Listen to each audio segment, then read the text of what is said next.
भाई बाजीराव पेशवा के बारे में तो इतना बताया जाता है कि ये बंदा इतना लड़ा था, इतना भागा था, इतना भागा था। हमें देवगिरी का, मराठाओं का, हिंदुस्तान का सबसे बड़ा शासनकाल देखना है और कौन से राजा हुए थे उन राजाओं के बारे में। अभी देवगिरी साम्राज्य के बारे में हमको ऐसा किला था बॉस, जो किले को कोई भी जीत नहीं सकता। देवगिरी के राजाओं का लड़ने का एक अलग तरीका था। राजस्थान का मारवाड़ में भी भिल्लम राजा ने बहुत बड़ा आक्रमण किया। पुणे, सोलापुर, रत्नागिरी, सांगली, ये पूरे 4 प्रांत को भिल्लम राजा ने आसानी से जीत लिया। राजा तो रुकने का नाम नहीं ले रहा है। राजा भिल्लम यादव ने धाराशिव के परांडा किले पे भी हमला बोल। श्री कृष्ण है महाभारत वाले जो हमारे आराध्य हैं, उनके वारिस जो है वो थे देवगिरी साम्राज्य के। भिल्लम देव राजा ने हेमाडपंथी स्ट्रक्चर को डेवलप किया और देवगिरी फोर्ट का निर्माण किया।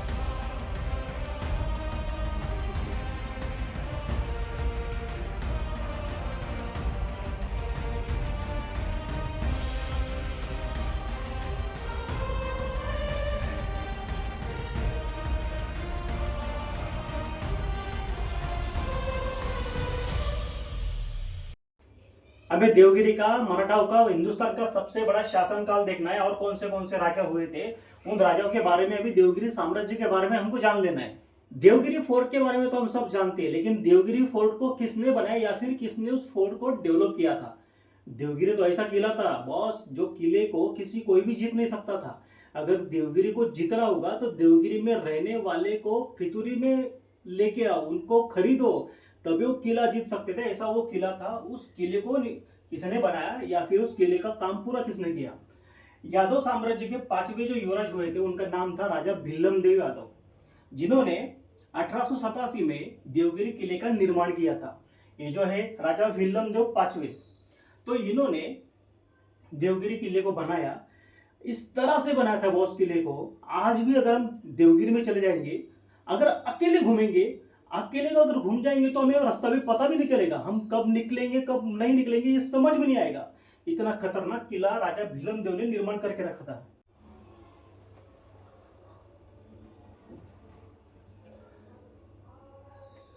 पांचवें भिल्लम राजा ने तो पुणे, सोलापुर, सांगली, रत्नागिरी तो जीत लिया, लेकिन ये राजा तो रुकने का नाम नहीं ले रहा है। राजा भिल्लम यादव ने धाराशिव के परांडा किले पे भी हमला बोल दिया।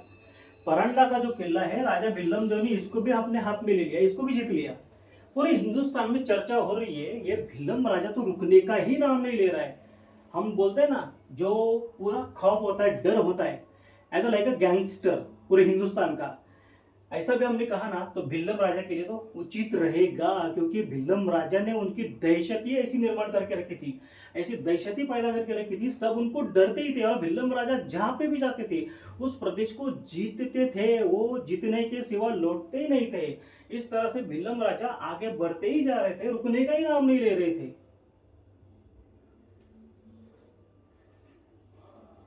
बात ऐसे है ना, हम देवगिरी साम्राज्य के बारे में जानते नहीं या फिर जानना ही नहीं चाहते।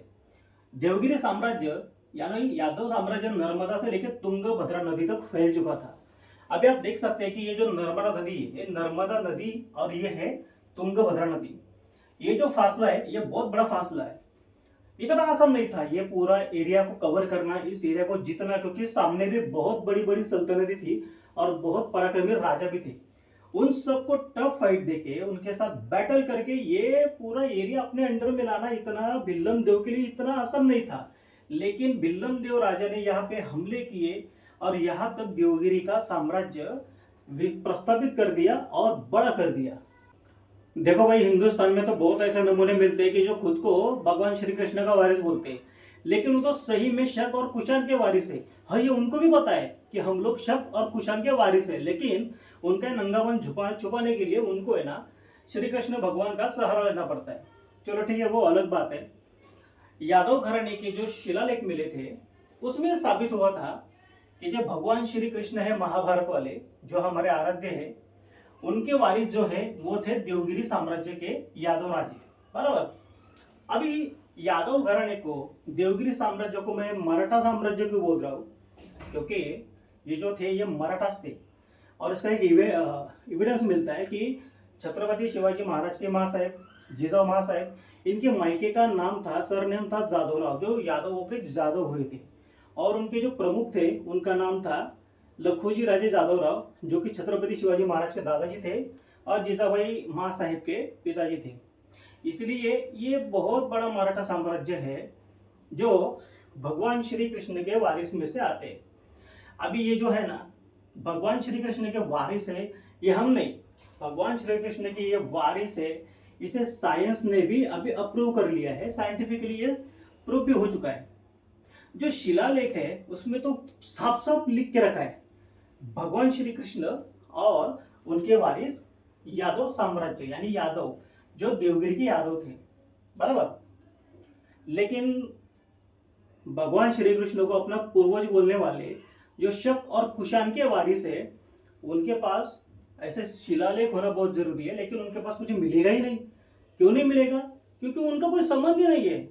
तो कैसे मिलेगा भाई? नहीं मिल सकता है। देवगिरी साम्राज्य यह भगवान श्री कृष्ण का असली साम्राज्य माना जाता है, मराठाओं का असली साम्राज्य था।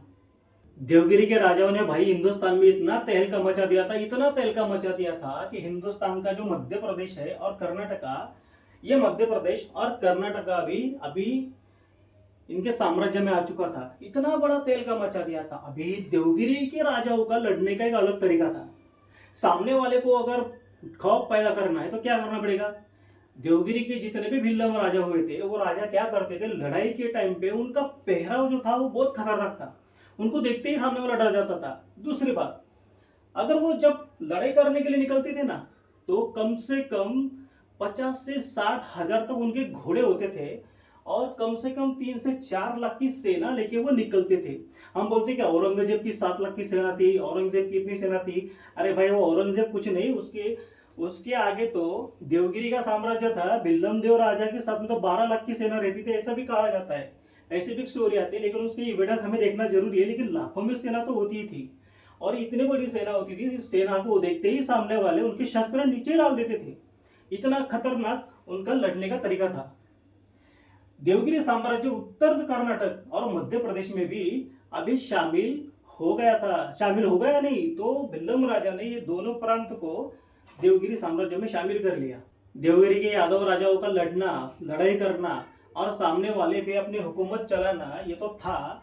लेकिन उसके साथ में जो भिल्लम राजा थे पांचवे, जो भिल्लम राजा ना आर्किटेक्चर भी थे, ऐसा कहा जाता है और उसकी एविडेंस भी है। अभी भिल्लम राजा ने जो देवगिरी किले का फोर्ट का निर्माण किया, वो किस तरह से किया? भिल्लम देव राजा ने हेमाडपंथी स्ट्रक्चर को डेवलप किया और देवगिरी फोर्ट का निर्माण किया। मतलब ये जो हेमाडपंथी टाइप का जो मंदिर हमें देखने को मिलता है, अगर आप देवगिरी किले पर जाते हो तो बहुत सारी जगहों पे आपको हेमाडपंथी जो स्ट्रक्चर था उसका बनाने का जो नजरिया था, या फिर जिस तरह से बनाया जाता था, तो ये पांचवें भिल्लम देव राजा ने हेमाडपंथी स्ट्रक्चर को फिर से डेवलप किया था। हेमाडपंथी स्ट्रक्चर तो बहुत पुराना आता है, लेकिन हेमाडपंथी स्ट्रक्चर को अगर किसी ने जिंदा किया होगा हिंदुस्तान के अंदर, तो उनका नाम लिया जाता है, जो थे पांचवें भिल्लम राजा, देवगिरी के सम्राट। हेमाडपंथी स्ट्रक्चर का तो हो गया। अभी पांचवें यादव राजा भिल्लम राजा ने पुणे, सांगली, सोलापुर, रत्नागिरी इन जगहों को एकदम आसानी से जीत लिया था। अभी पुणे परगना देखेंगे, रत्नागिरी देखेंगे, सांगली देखेंगे या फिर सोलापुर देखेंगे, ये बहुत बड़े परगने हैं, लेकिन उन्होंने एकदम आसानी से जीत लिया था। क्योंकि मैंने जो बताया ना, उनका लड़ने का तरीका ही बहुत खतरनाक था। और ये जो पूरे परगने में जिनकी सत्ता थी, उन सत्ताओं ने भिल्लम राजा के सामने हाथ फैला दिए, उनके शस्त्र नीचे डाल दिए, उनके सामने हाथ जोड़ के खड़े हो गए और पुणे, सोलापुर, रत्नागिरी, सांगली, ये पूरे 4 प्रांत को भिल्लम राजा ने आसानी से जीत लिया। पांचवें भिल्लम राजा ने तो पुणे, सोलापुर, सांगली, रत्नागिरी तो जीत लिया, लेकिन ये राजा तो रुकने का ही नाम नहीं ले रहा है। राजा भिल्लम यादव ने धाराशिव के परांडा किले पे भी हमला बोल दिया। परांडा का जो किला है, राजा भिल्लम देव ने इसको भी अपने हाथ में ले लिया, इसको भी जीत लिया। पूरे हिंदुस्तान में चर्चा हो रही है, ये भिल्लम राजा तो रुकने का ही नाम नहीं ले रहा है। हम बोलते हैं ना, जो पूरा खौफ होता है, डर होता है, एज लाइक अ गैंगस्टर पूरे हिंदुस्तान का, ऐसा भी हमने कहा ना, तो भिल्लम राजा के लिए तो उचित रहेगा। क्योंकि भिल्लम राजा ने उनकी दहशत ही ऐसी निर्माण करके रखी थी, ऐसी दहशत ही पैदा करके रखी थी, सब उनको डरते ही थे। और भिल्लम राजा जहां पे भी जाते थे उस प्रदेश को जीतते थे, वो जीतने के सिवा लौटते ही नहीं थे। इस तरह से भिल्लम राजा आगे बढ़ते ही जा रहे थे, रुकने का ही नाम नहीं ले रहे थे। अभी भिल्लम राजा का अगला टारगेट था राजस्थान का मारवाड़। मारवाड़ में भी भिल्लम राजा ने बहुत बड़ा आक्रमण किया था।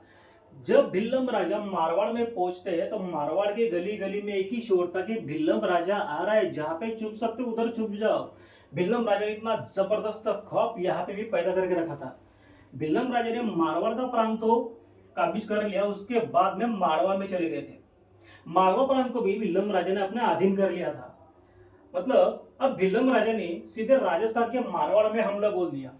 मुत्तुगी और पाटन के, ध्यान से सुनना, मुत्तुगी और पाटन के इनके जो शिलालेख है उसमें स्पष्ट रूप से यह लिखा है कि भिल्लम राजा यादव मारवा प्रांत के सरदर्द बन चुके थे। सरदर्द बन चुके थे, इतना शक्तिशाली राजा था। हिंदुस्तान में कहीं भी जाएगा तो जीत के ही आएगा, उस जमीन को जीत के आएगा, लेकिन गलत कुछ नहीं करेगा, लेकिन वहां पे शासन करेगा। मारवाड़ प्रांत भी भिल्लम राजा ने जीत लिया था।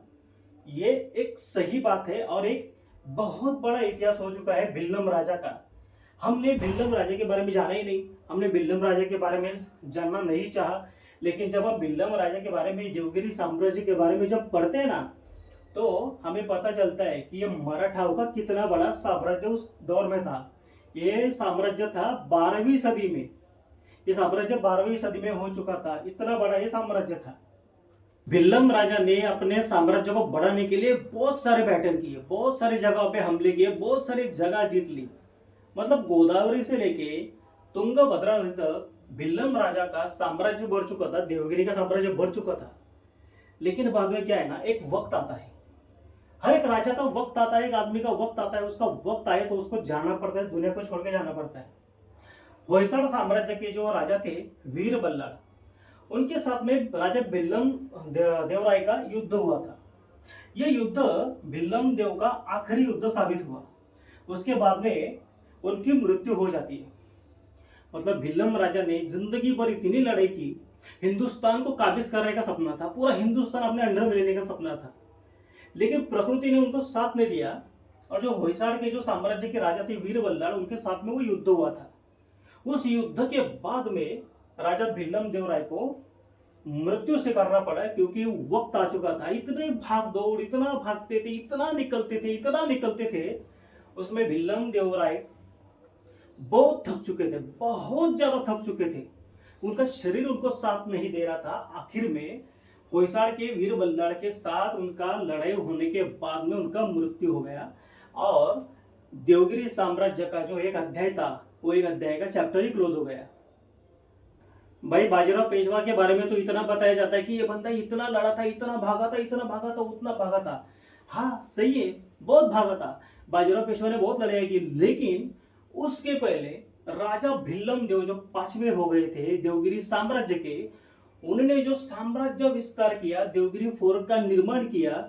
हम अगर हिस्ट्री में अगर दिखाएंगे ना, जो कम उम्र वाला एक राजा, जो उसकी जो जवानी अभी शुरू हुई थी, मतलब एक 20-22 साल का एक राजा इतना हिंदुस्तान में भाग रहा है और अपना साम्राज्य का विस्तार कर रहा है। मतलब नर्मदा से तुंगभद्रा नदी तक इतना बड़ा साम्राज्य निर्माण करता है। ये एक में ऐसा एग्जाम्पल होगा हिंदुस्तान में, जो अकेला राजा पूरे हिंदुस्तान में जा रहा है, निकल रहा है, वहां के प्रांत को जीत रहा है। उनका नाम है देवगिरी के 5वें युवराज, मतलब उनका नाम था 5वें भिल्लम राजा, मतलब देवगिरी के यादव, मराठा साम्राज्य। यह राजा के बारे में सुनना बहुत जरूरी है और ये वीडियो उसके लिए ही है, देवगिरी साम्राज्य को समझने के लिए। और भिल्लम राजा ने जिस तरह से लड़ाइयाँ की, जिस तरह से हिंदुस्तान में अपना दबदबा, अपना वर्चस्व निर्माण किया, इसको सुनने के लिए ही ये वीडियो बनाया गया है, आपके लिए बनाया गया है। देवगिरी साम्राज्य का यह पहला चैप्टर था, जिसमें मैंने आपको 5वें राजा भिल्लम देव राजा के बारे में बताया, उनका इतिहास के बारे में बताया। ये सीरीज तो और चलने वाली, उनके बाद में और जो राजा है, इनको तो हम चक्रवर्ती सम्राट ही कहते हैं।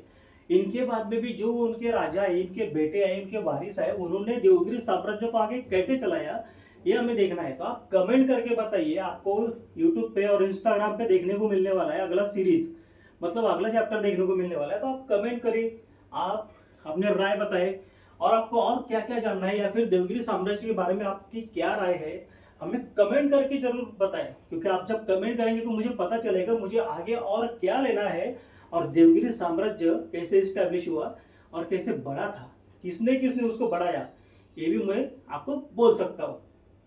ये देवगिरी साम्राज्य और देवगिरी साम्राज्य का ये हुआ पहला चैप्टर।